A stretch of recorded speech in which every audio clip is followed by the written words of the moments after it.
Alhamdulillah alladzi hadana li hadza wa ma kunna linahtadiya laula an hadana. Asyhadu an la ilaha illallah wahdahu la syarika lahu wa asyhadu anna Muhammadan abduhu wa rasuluhu wa la nabiyya ba'd.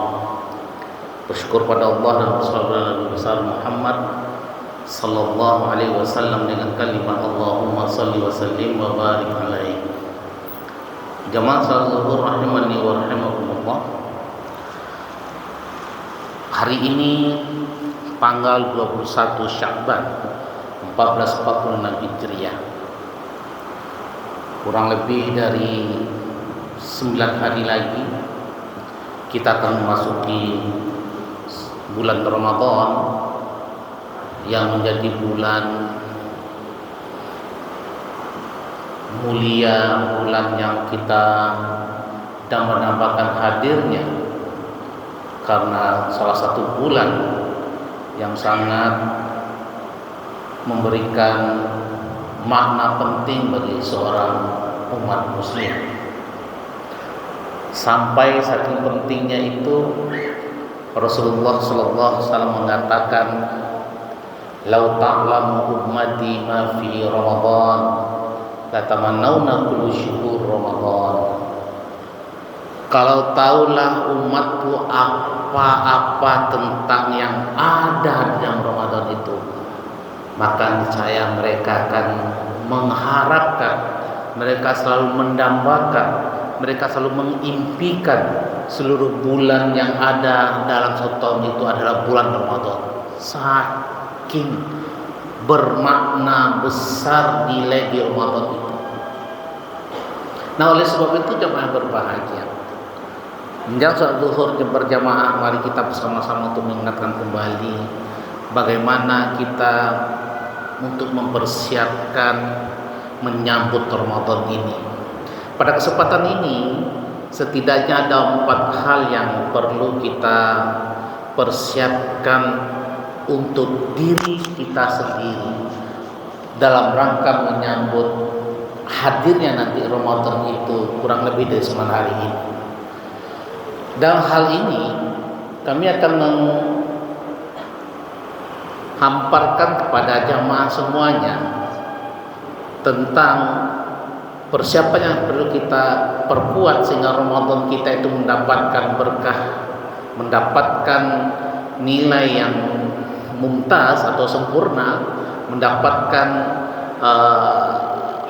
an-natijah jayyidah, mendapatkan nilai yang betul bagus di mata Allah. Maka perlu kita mempersiapkan, pertama itu adalah ilmu bagaimana kiatnya kita mempersiapkan diri kita menghadapi Ramadan. Banyak orang yang menyambut kehadiran Ramadan itu berlalu begitu saja tanpa ada bisa mengambil makna. Sehingga apa? Maka setiap datang Ramadan setiap tahunnya berlalu begitu saja tanpa ada efek pada diri masing-masing. Apa penyebabnya? Karena tidak menguasai ilmu untuk menjalankan Ramadan. Jangan berbahagia, Allah sudah mengingatkan begitu pentingnya ilmu itu. Karena ilmu itu akan memperkuat keimanan. Yarfa'illahu alladziina aamanu, Allah akan mengangkat derajat orang-orang beriman, walladziina utul ilma, dan orang-orang menuntut ilmu. Bagaimana kita menuntut ilmu? Mari kita pelajari bersama apa dan bagaimana kita menghadapi Ramadan itu dari berbagai macam aspek, baik dalam aspek keagamaannya sendiri, dari aspek kesehatannya sendiri, maupun dari aspek-aspek lainnya untuk mendukung kita dalam menjalankan Ramadan. Jangan sampai Ramadan itu kita jalani dengan penuh kelelahan. Ramadan itu kita jalankan dengan penuh keletihan. Kenapa sampai terjadi banyak di Ramadan itu orang-orang lelah, letih? Padahal di Ramadan itu Allah sudah melipat gandakan pahala. Maka ketika kita di bulan Ramadan itu semakin banyak kita beraktivitas, maka pahalanya juga akan berlipat ganda. kita pahami terlebih dahulu secara keilmuan bagaimana kita menghadapi Ramadan itu.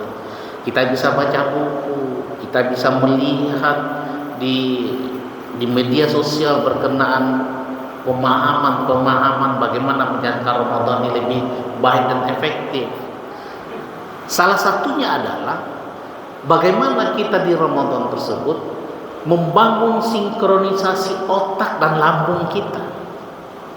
Bagaimana kita sinkronkan otak dan lambung itu? Sejatinya lambung kita ini bisa merespon apa yang ada dalam pikiran kita. Nah, ini dari salah satu teori dari pola bahasa otak. Nah, pola bahasa otak itu bisa merespon semua apa yang ada dalam tubuh. Kenapa orang di Ramadan itu banyak lelah? Karena ketika dia memulai untuk sahur itu, dia sudah menyatakan bahwa dia puasa, dia nanti bisa berleha-leha. Karena dia berpuasa, dia bisa menyantai. Karena di saat puasa banyak waktu yang dipangkas. Contoh misalkan para pegawai yang biasa masuk jam 7.30 masuk jam 8, yang biasanya pulang jam 4 pulang jam 3. Dan itu pikiran sudah merespon akan banyak waktu untuk nyantai, makanya dia jadi santai. Sehingga apa? Lambungnya berkata untuk santai juga, untuk segera datang berbuka, kapan datangnya waktu berbuka, itu muncul di pikiran. Nah, ketika kita sudah memahami dan mengerti bagaimana kita memproses cara pikiran kita, kemudian kita bisa menginginkan melaksanakan keinginan kita tersebut, sehingga Ramadan kita itu kita isi dalam pikiran itu adalah semua aktivitas yang baik. Maka nanti berikutnya adalah akan muncul amal yang kita kerjakan, yang nomor 2-nya. Kenapa? Ilmu itu kalau kita tidak amalkan, dia sia-sia. Seperti ada pepatah mengatakan, al-ilmu bila amalin kasyajar bila thamarin. Ilmu itu kalau tidak kita terapkan bagaikan pohon tanpa buahan. Nah, ketika kita mempelajari bagaimana cara menghadapi Ramadan secara keilmiahan, baik kita dari baca buku, kita lihat dari media-media yang ada, dan kita praktekkan itu dalam kehidupan kita di Ramadan itu. Mulai hari ini sudah kita persiapkan, kita pelajari, kita coba, supaya Ramadan kita baik. Maka salah satunya adalah bagaimana kita bisa memaksa diri kita. Apa itu? Untuk beribadah. Apa saja ibadah? Selain puasa apa? Kita ngaji. Paksa diri kita untuk ngaji. Habis sholat zuhur kita usahakan ngaji, supaya apa? Nanti di Ramadan kita terbiasa. Paksa diri kita berinfak, bersedekah, sehingga di bulan Ramadan kita membiasakan diri kita berinfak dan sedekah. Maka buah ilmu yang kita pelajari itu menjadi ada hasilnya, menjadi buahnya. Nah, kemudian yang ketiga adalah kita mesti berusaha untuk menyerukan, berdakwah. Apa dakwahnya? Mengajak orang-orang sekitar kita untuk memahami dalam berpuasa itu. Bagaimana caranya? Kita saat diskusi, kita bercerita bahwa bagaimana kita bercerita itu supaya kita berpuasa nanti kita berinfak, bersedekah dan seterusnya. Bagaimana kita menyambut puasa untuk tetap sehat dan sehat, kita ceritakan itu. Dan yang terakhir adalah bagaimana kita membangun sikap sabar dalam diri kita. Sabar ke dalam, bukan sabar keluar, sabar ke dalam diri kita.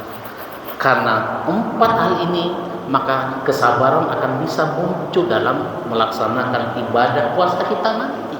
Sehingga apa? Puasa kita mendapatkan puasa yang terbaik, karena kita menjalankan puasa itu dengan penuh dengan kesabaran. Dengan kesabaran itu akan lebih mendekatkan diri kita kepada Allah. Dengan kesabaran itu akan membuat aktivitas kita aktivitas yang betul-betul bisa menambah banyak pahala pada kita. Karena sejatinya itulah yang akan kita konversi untuk mendapatkan ridha Allah, sehingga Allah bisa memasukkan kita ke dalam surganya telah. Amin ya rabbal alamin. Mohon maaf wal kalami masurun ila kisahil fasal khalq sallallahu wa fatul qarib wa basyirul mu'minin. Assalamualaikum warahmatullahi wabarakatuh.